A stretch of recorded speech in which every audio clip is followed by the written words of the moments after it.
Welcome to Define Your Path with DocV, bringing you real talk with global thought leaders to inspire hearts and minds for sustainable breakthroughs and profitability for your life and business. Here's your host, DocV. Hi there, I am Dr. Virginia LeBlanc, also known as DocV, the Pivot Maestro. Welcome to the Define Your Path podcast for those seeking to define their own path into purposed entrepreneurship. This is a show about transforming perspectives as well as inspiring and motivating you to think without a box by exposing you to global thought leaders, change agents, and legacy builders like my guest today across industries on how they successfully define their path in life and business to profitability and sustainable wins. At Defining Paths, we operate in truth, transparency, and love to help you navigate the waters of your life and put you back in business. And Define Your Path podcast is no different. It all starts in the mind. Will you be the captain or the crew? Today's spotlight, I am so excited to bring him to you. We work together in the Pentagon, and he's just a tremendous human being. Michael Sturdivant is my guest today. Michael Jerome Sturdivant is the president and CEO of Closed Gap Solutions, LLC, where he is literally closing the gap between requirements and solutions for corporate clients. With his company values nested in a service-first, client satisfaction always mantra. Michael hails from a small town in North Carolina, Marshville. As a third-generation veteran, he knew two things from an early age. He wanted to serve his community and nation after graduating from George Washington Carver High School for Engineering and Science in Philadelphia, PA.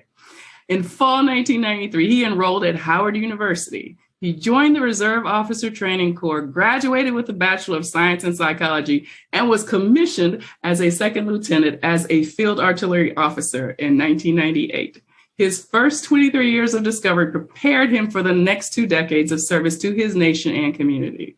His duty stations were a number: South Korea, Fort Sill, Oklahoma, Fort Bragg, North Carolina, Travis Air Force Base, California, Department of the Army staff, did 2 tours there, Washington, D.C., United States Central Command, Tampa, Florida, Office of the Secretary of Defense, Fort Leavenworth, Kansas, and finally the Space Missile Defense Command, Redstone Arsenal, Alabama.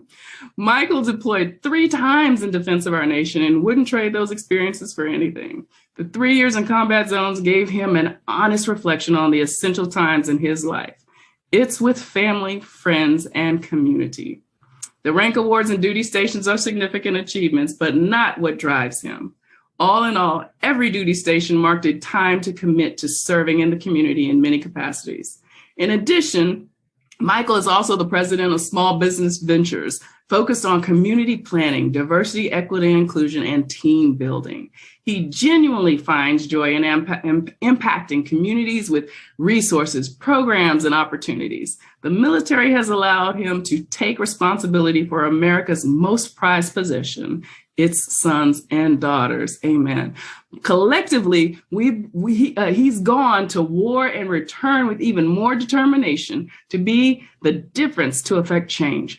As a member of the Madison County Mambas, it represents the next and best opportunity to thrive in a community committed to diversity and inclusion, veteran transition, and engage families that want the best for others. He and his family moved to Madison, Alabama, June of 2021. Michael says, as we transition from active duty to veteran, it's a solemn commitment never to forget those who sacrifice our freedom. For our freedom.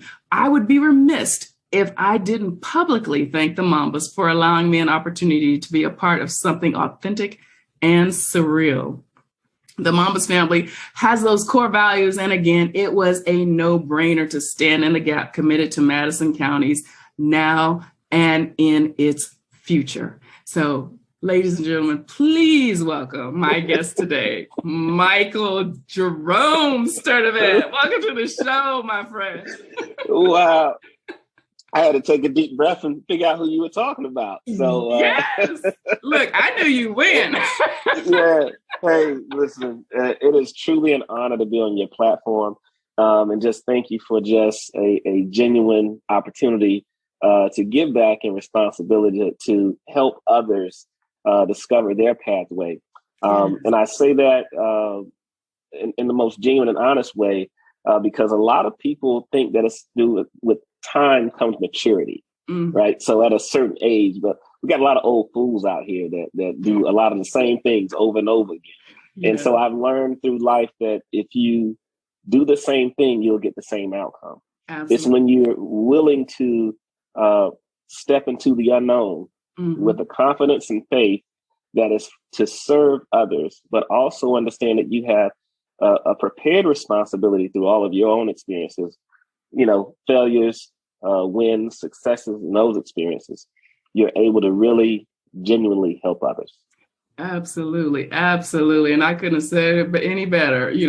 It's that think without a box concept that I talk about a lot. So we are super excited to hear your story, how you faced your fears to love the skin you're in and pivot into pursuing your passion and soul purpose. So, as we talked about before we came on air, we asked 2 questions, very simple. Yes. How have you defined your path?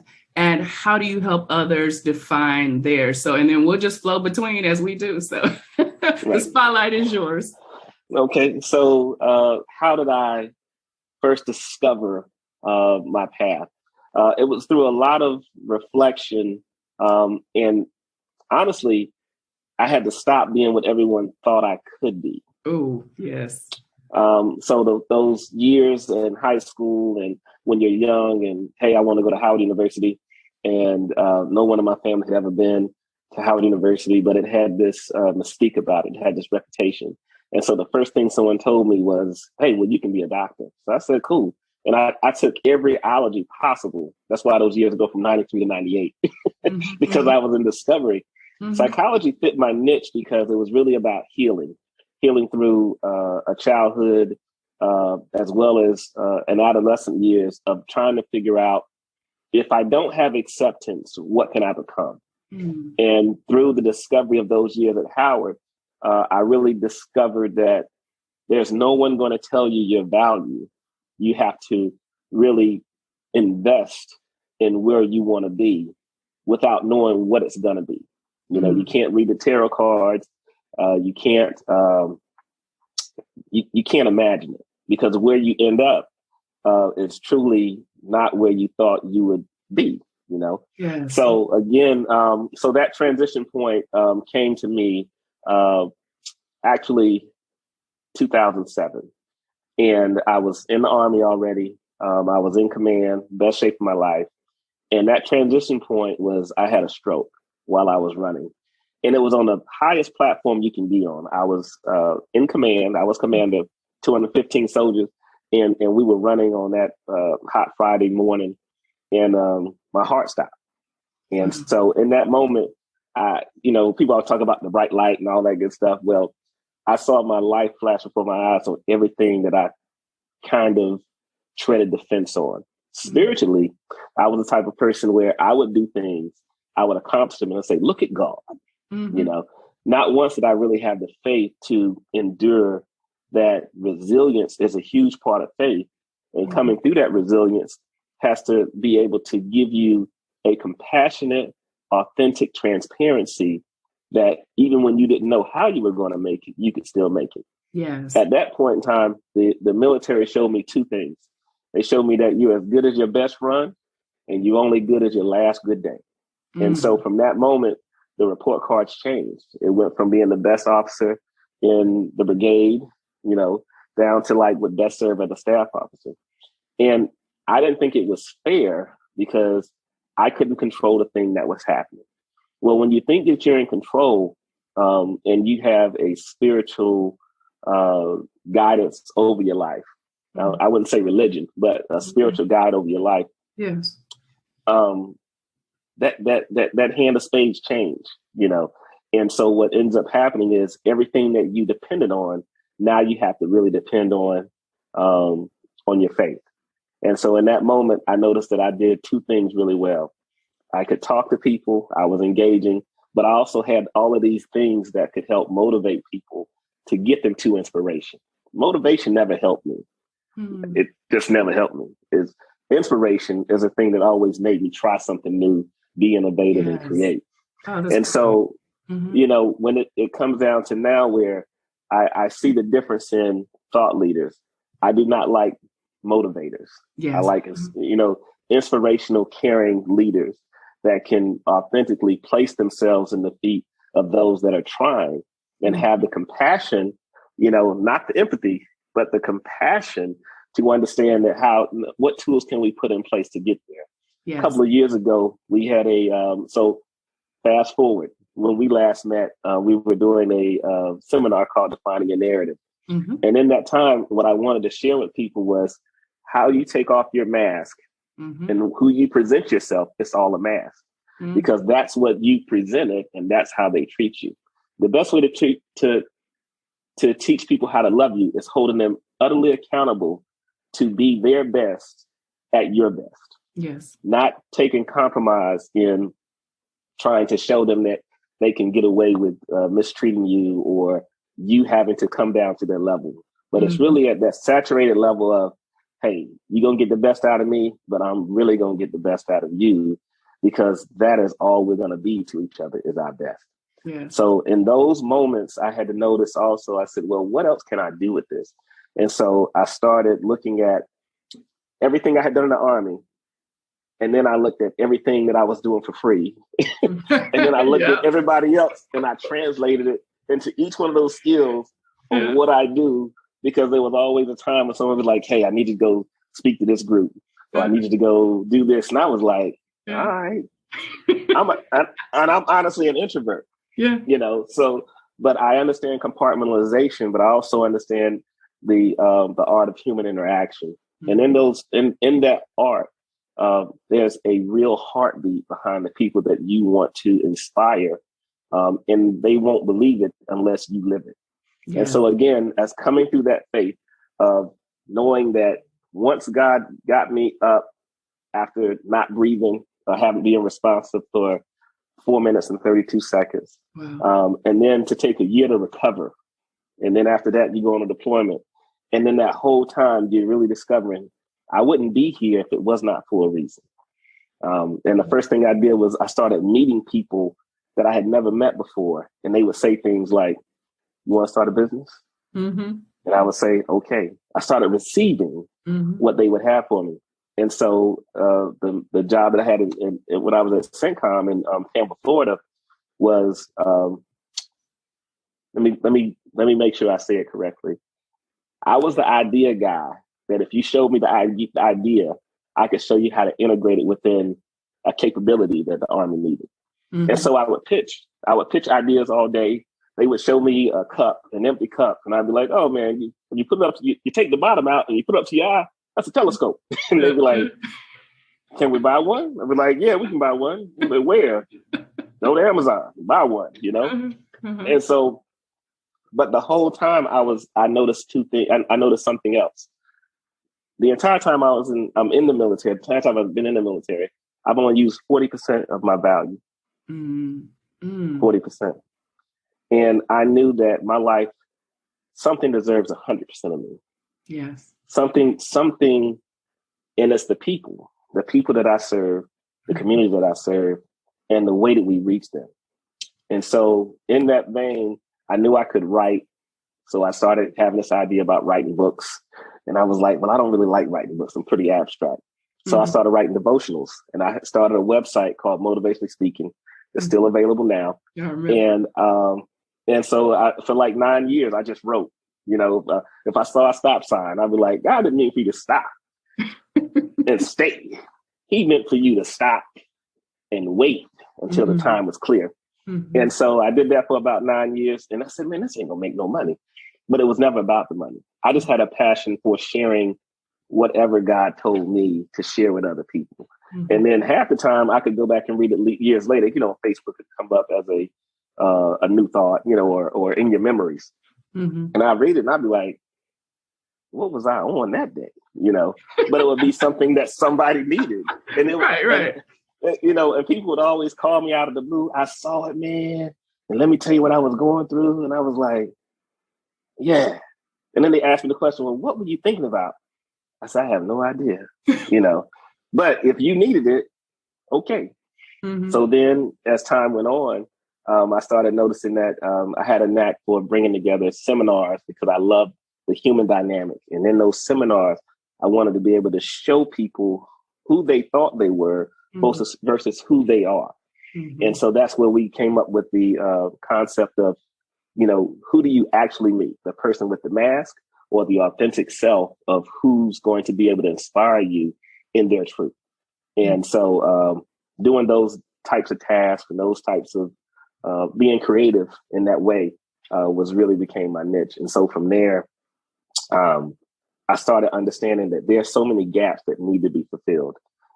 We went through, and I'm not a politician or anything like that, but we went through an administration and it changed people to actually show you who they were.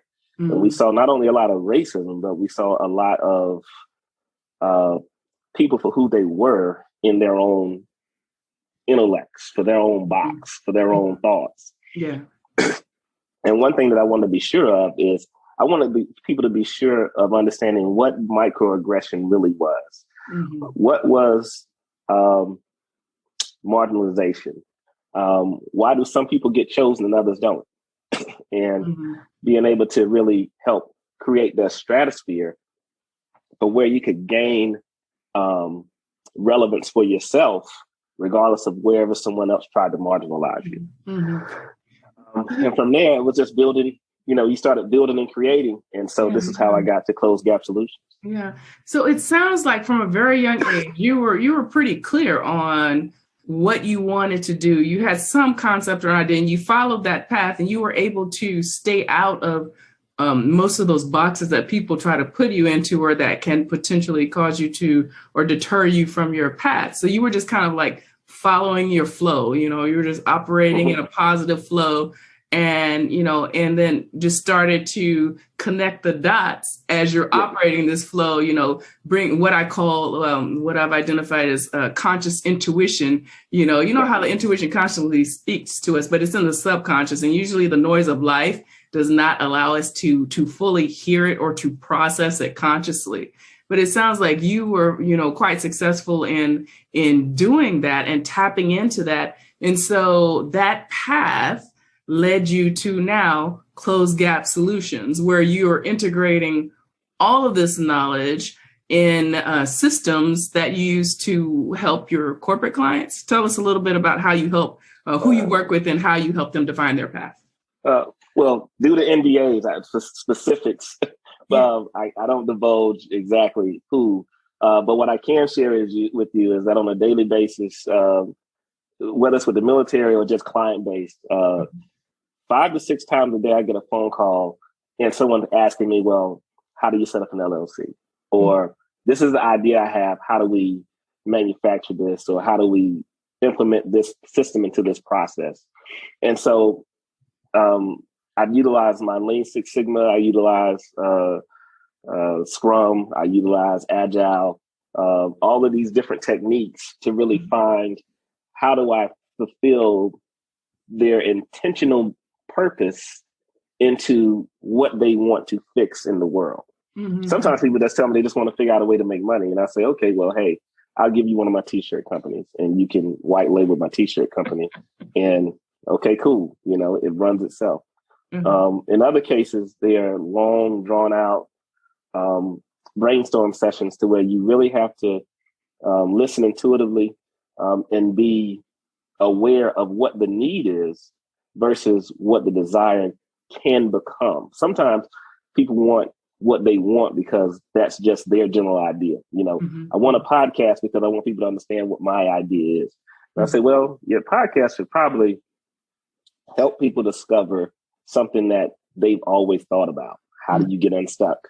What's the best way to visualize and make things happen? The 10 Commandments was the second copy. It was never the first. Mm-hmm. So people always think that there's no perfect product.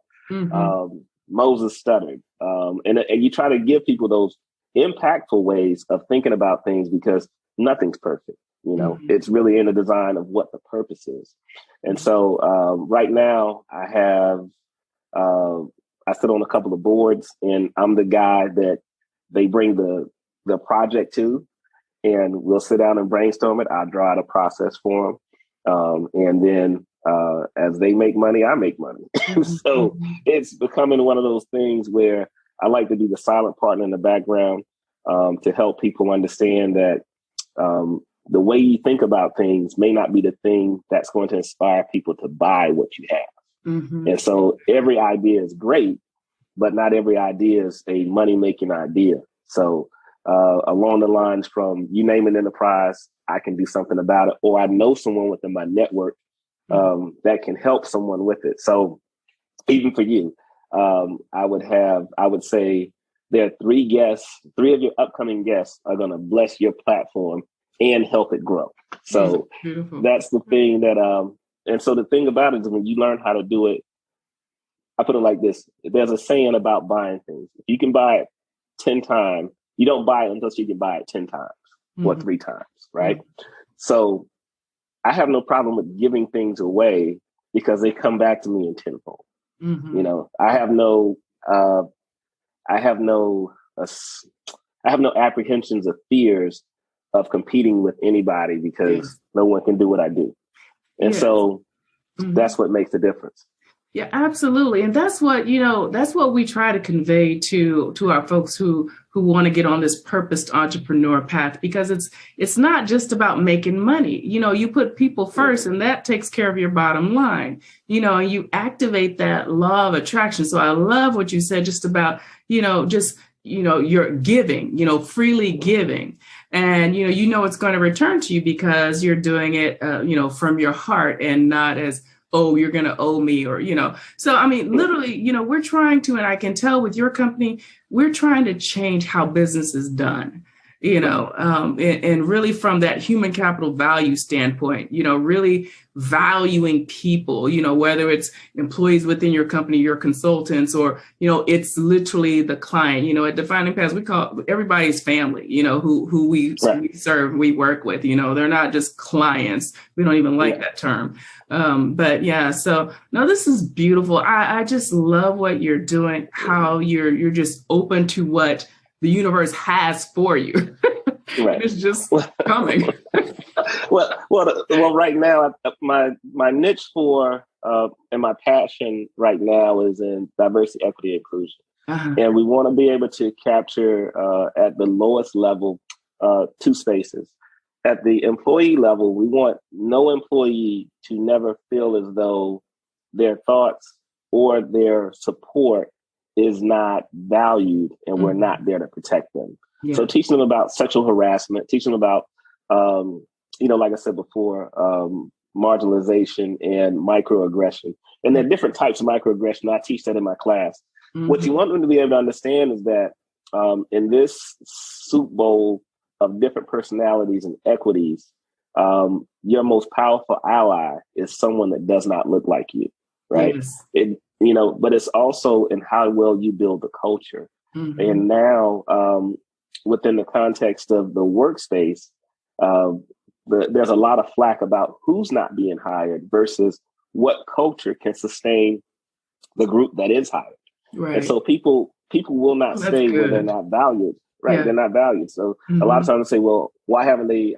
So I'll do an assessment and I'll look at their hiring practice and say, hey, you have not interviewed a person of color or a woman in the last 5 years. But then in that assessment also, I say you would be a liability to any person of color or a woman because of the culture you have now and the dynamic that you have.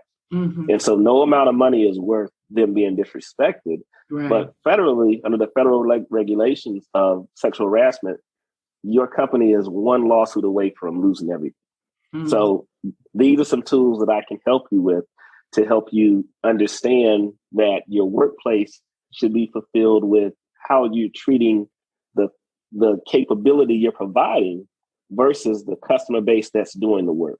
And so that when you come from that perspective, it's a lot better. In some cases, they tell me, well, I can hire, well, I want to hire. Well, federally, you can, but again, there's a law about that. Right. So when you go from the federal strategy of what diversity, equity, inclusion is, there are 5 national tenets that are taught. But as Dr. LeBlanc, when you start talking about the skin you're in, you can't change that, right? But you're qualified to help people personify how much value they have because the people don't hire you if they can't make more off of you than you would be by yourself. Right. So that's the reason for a salary. I can keep you at a baseline, but I'm going to earn more off your value than being there. So diversity, equity, and inclusion is really the baseline of how we insert culture into the workspace, but also we give leaders a responsibility to understand that the dynamics of human culture, as well as the manifestation of the quality and ethics of understanding that diversity doesn't mean a bunch of colors. Right. And equity doesn't mean that I have enough to make sure that I put a different one at the table. Yeah. And inclusion does not mean that I got to have a gay friend. Yeah. So, yeah. No, this is real talk. I mean, this is truth and transparency, right? And it's all in love. And, in our last couple of minutes, I tell you, we could just go on. And it's been forever since we've connected. So I'm super excited for you to be on the show today. Let's talk. You just said something that was so poignant to me. And I want to make sure that our listeners did not miss that your most powerful ally is the person who doesn't look like you. Yes. That's a powerful statement. Because we get comfortable in our comfortableness, if I may. Right. And, and it's difficult. It's that box. We want to stay in that color wheel or whatever, talk. And it stifles our progress, our business, our social growth. It festers, it creates fears. So let's talk about, embracing real quickly. Let's talk about embracing that fear and finding that person who doesn't look like you, who's going to be your most powerful ally. So that's perfect. And the reason I say that is because the first thing people point to is racism, and then if it's not racism, it's sexism. And so in the political climate that we're in, those are the easiest two things that identify where you stand in the pecking order of society. And so there are two tasks that I encourage anyone to do. If you're in a crowded room and there's a circle, stand near it. It'll open up for you. Oh, right? That's good. But if you lead with "I'm Dr. LeBlanc," everyone will stop just to listen to you. Right. And so the thing is, it's more or less taking in the different points of view, and then allowing, the same as what you just did with me, was allowing an opportunity to dialogue. So you have conversations, you have dialogues, and then you have you have hard conversations, right? And so in that dialogue, one thing right now that I capitalize on is I do my best to have men understand you are not a woman. You do not know what a woman can go through. I don't care how many memes we see. I don't care how many wigs you put on. I don't know how many times. I don't care how tight your jeans are or how many pairs of yoga pants you are. You are not a woman. You can be as effeminate as you want to be, but what you're saying is, I want to establish that I feel this way, and this is the closest I can get to being in this space. And so when we look at, and I'm just choosing this as a topic, women are the most abused species on this planet. The polar bear ain't got nothing on women. Look. I'm a Black woman in America. Right. And so, and so when we start looking at the age and the capability and capacity of what women have gone through, from an age of not being able to work, so they had to marry and stay in an abusive relationship, to not being able to vote, and now they get a vote, and now the voice of where they have to stand in line to, those are the ally, the alliance of that is be willing to sit and understand what the issues are. Yes. Understand what the value of them having those platforms, so that they can speak to children that are confused about sexuality and relationships. Right. Yeah. So men's ideal of sexuality in a relationship is really on one occupation. It's on one occupation, and that's how they think women think, but they've never had that conversation. Yeah. It's the same as when people, throughout my time in the Army, most times I was the only face that looked like me in the room. But if they saw something on the news, they say, why do they act like that? I don't know why they act like that. I wasn't there. Yeah. Why do they act like that? I have no idea. Yeah. But you become the rationale, or they look at you and say, well, angry Black women. Why y'all always angry? Well, the misogynistic comment you just made would make anybody angry. Right? So it's really within our culture, we really have to become friends again. Yes. With having the conversations about those things within our own community. And within that, it's like it's questioning what we think is funny. Why is that funny? Yeah. Because what we're laughing at an inner truth that's a hurt that in most cases is against the gender, the sex, or the race that has already been abused. Right. And so having that safe space to really have that safe conversation without it becoming about you. Yes. And when we embrace that, we just become powerful beyond our beliefs. And that's, that's a part of my whole being whole in mind, body, soul, and business. Because, a lot of people wonder why they get stuck in business. Well, have you addressed the whole person? I mean, is there something, do you still have some negative energy in you that's blocking you from something? Or are you operating and walking in love, so you can follow that positive flow and, and positively attract. So, yeah. It's about love, truth, transparency, and love. And the world is afraid of truth, transparency, and love. I reach out to teach young, a lot of guys. I've been married 18 years now, and a lot of guys, they say, "Man, well, I love my wife, but she don't do nothing for me." I said, "Brother, you don't love her because she don't do nothing for you. Love is only patient and kind. That's it. Then it's not all those other things, And so I use that as a dressing of you never stop loving someone.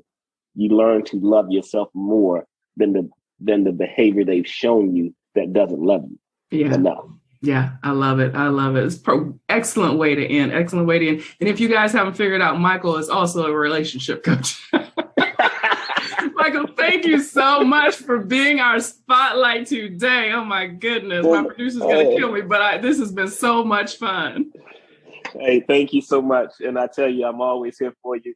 And again, we need to get some Dr. LeBlanc merch. We'll talk offline about that. If you want to find me, I'm at Close Gap Solutions, and I'm also on social media. But again, thank you so much. And listen, you are creating change in a world that needs it. Ah, bless you. And I appreciate that affirmation, the confirmation. And yes, we will connect on that merch. Folks, you can read Michael Sturdivant's full bio and connect with him from our Define Your Path podcast platform. Be sure to visit our virtual home to see what we're up to at definingpaths.online. And it's an awful lot. I'm DocV, the Pivot Maestro, and always your corner woman. Be true to you and define your path. We'll see you on our next episode. Thanks again, Michael. Right. Thank you. You've been listening to Define Your Path with DocV. To learn how to see with true vision and define your path, visit definingpaths.online/true-vision.